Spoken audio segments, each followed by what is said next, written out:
Go to 1950. You've got a couple, I was talking about earlier, Evelyn Trent and her Paul and Evelyn Trent photograph a disc. It's very credible. McMinnville, Oregon, very good case. 52. You've got the 2 consecutive weekends in July of 1952 where you've got UFOs over the White House and UFOs over the Capitol.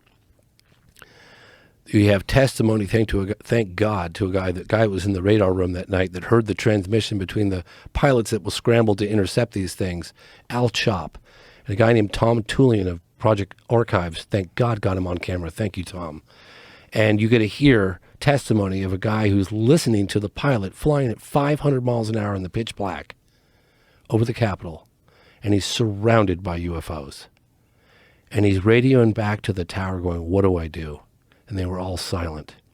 Now, the interesting thing about this is that the Air Force was in full swing. They gave a press conference. It was the biggest press conference since the since the end of World War II. It was General John Sanford. And he basically says there are credible people making incredible claims, and we don't think that it's us. But the Air Force in 1952 refused to let the public hear the testimony of the pilots. Like, duh. Imagine not hearing from David Fravor. Yeah. How are you supposed to put together a story if you can't hear from that? You got a public, project, Blue Book, and you're not going to share with us? I mean, Ruppelt wrote a book about it. It's amazing. That case in 52 is phenomenal. That's a fantastic case.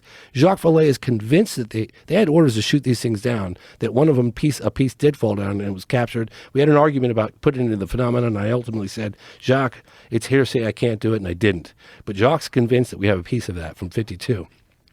Fast forward, 1955, Alabama. William T. Coleman, United States Air Force, World War II pilot, flying a B-25 bomber. He describes, along with, there were 2 engineers from Lockheed Martin and Boeing, I think, in the cockpit.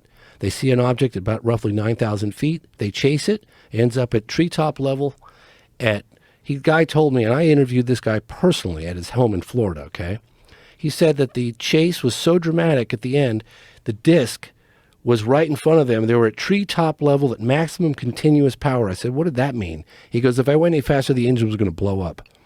He said, I thought I was going to hit this thing, this disc, and they're all just like, the hell, this is broad daylight. What are we looking at here? And the disc is eventually, he has to turn to avoid hitting the disc, and this is the United States Air Force Colonel William T. Coleman. He has to pull up first, because he said if he dipped to the right, his wings would have hit the trees. So he pulls up, dips to the right, misses this thing, close, nearly, and when he regained sight of it, it's skimming across a recently plowed field, and it's stirring up dust in the back of it. The plane lands. They give their testimony, all 3 of them. This is the height of Project Blue Book. He was later put in charge as public spokesman for Project Blue Book. William T. Coleman, look him up.